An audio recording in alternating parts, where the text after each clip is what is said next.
Good morning, this is KELOLAND on the go with all you need to know in news and weather as you start your day. Sioux Falls police and fire authorities are looking for answers after a man's body was found during a shed fire. Early Saturday morning, an officer noticed smoke behind a house in the Whittier neighborhood just east of downtown. When crews arrived, they found a backyard shed on fire. The man's body was discovered after the fire was knocked down. The arson detective is working to find the cause of the fire, but right now police say there is nothing obvious that would indicate the fire is suspicious.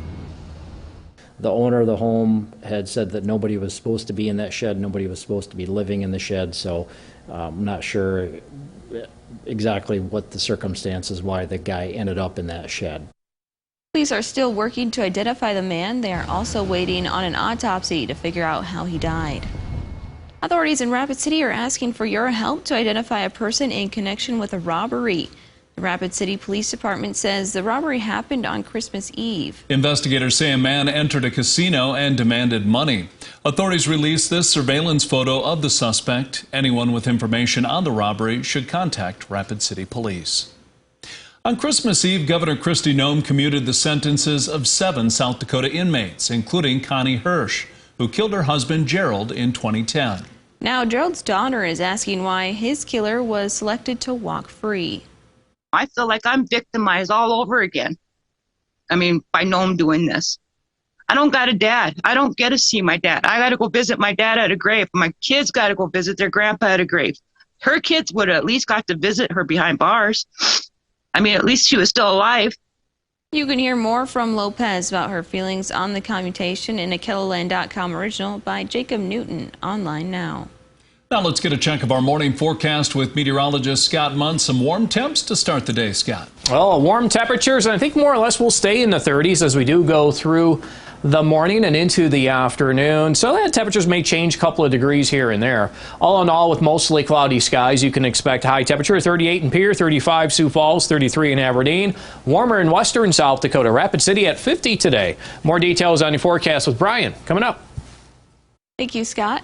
A broken water pipe that flooded much of the Union Gospel Mission won't be putting its guests out on the streets.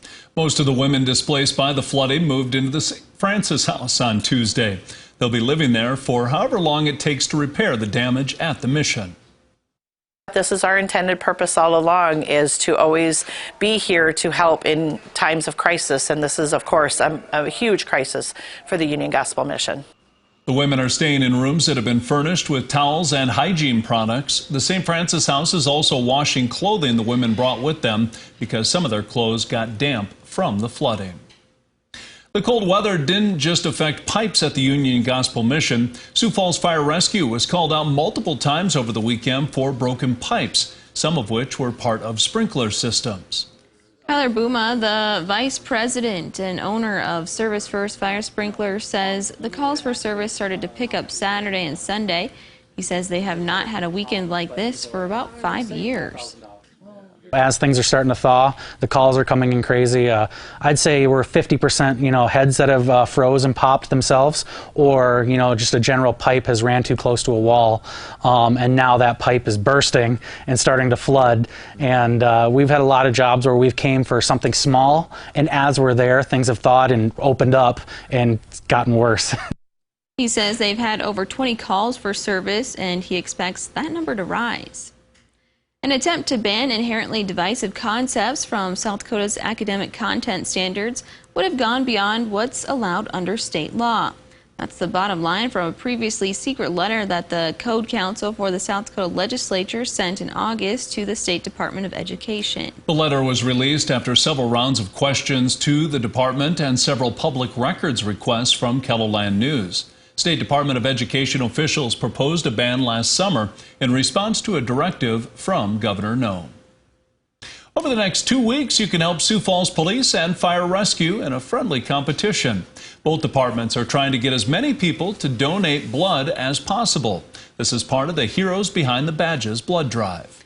Today, the Bloodmobile will be at 2 Hy-Vee locations, one at East 10th Street and the other at 26th and Marion. Blood drive lasts until January 7th. You can also donate at Avera and Sanford. 2023 is days away, and with it comes the start of the Downtown Sioux Falls Burger Battle.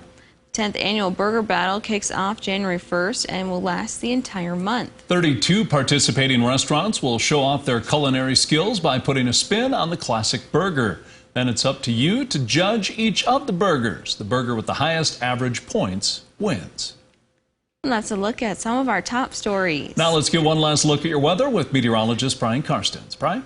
All right, our weather today, temperatures not moving a lot. It'll likely be in the 30s and low 40s much of the day. So as we look at the maps, I expect a little change even this afternoon. Sioux Falls will be hovering there closer to 34, 35. The next thing to watch will be this developing moisture, which is coming in from Nebraska. Could be in the form of some light rain initially, and then a conversion to probably snow, although the amounts of that still at this point look to be on the lighter or nuisance category. You'll notice the layout on this, the position of it on Futurecast. Runs a route from Norfolk to Yankton, Vermilion to Beersford to Rock Rapids, Iowa. That's kind of our favored axis right now. So we kind of cut a 50-mile band of moisture with this thing. I think at this point what that does is it puts Brookings and Mitchell into kind of the outskirts of this, and Sioux Falls still can pick up some precipitation. But again, with such a fine, thin zone of moisture, there's going to be a little bit more to dig into here the next 12 to 24 hours. At this point, we've kind of labeled a general 1 to 3 that does include Yankton, Sioux Falls. It still includes Brookings, but you're less likely now than even 12 hours ago to get to that level. So we'll keep kind of probably tightening this thing up here a little bit in the southeast. Bottom line, it's not a big storm, but it is that wintry mix, and it doesn't take a lot of that to continue to create some slick travel at times, so we don't want to discount that. Next thing to think about early next week, Monday, Tuesday. We got another pretty sizable trough coming in out of the west. A lot of question marks on where this system will go, but it does appear that we've got the Gulf of Mexico opened up for business again, and because of that, I think it's certainly a system worth watching. It may produce a plowable snow on the backside of the low as it wraps up here across the region, and that again is something we'll continue to monitor on Storm Tracks. We got a lot of variations yet to hammer out on that. It is interesting to note, too, that there's more moisture coming in out of California at the end of that 10-day cycle. So I do think this pattern is still active. It's just not as cold, and I would think most of us would probably agree that's a good thing. 35 today, Sioux Falls, 35 in Brookings. Your forecast tonight with temperatures with the clouds, mid-20s to around 30 in the southeast, mid-20s in Rapid City. Tomorrow we'll watch for radar trends in the southeast. Otherwise, if you're in Rapid City, Pierre, and Aberdeen, I think you'll miss pretty much all of that system for tomorrow. Next week, though, that's a different question. Everybody's at least in that potential for some rain or snow. Obviously, the colder the temperature, the more snow we'll get on the backside of that system. I would say Aberdeen at this point is at least at a 50% chance of snow by Monday. We want to give this another round and another look here later today for additional analysis, but as you know, the winter has proven to be pretty active in December, so January could easily start that way again for some parts of the plains. Quick look at Pierre and Rapid, a little bit of a temperature decline next week, assuming we pick up some of that snow. Rapid City, we're highlighting Sunday and Monday, and more details to follow. Check out the details with this forecast online at KELOLAND.com.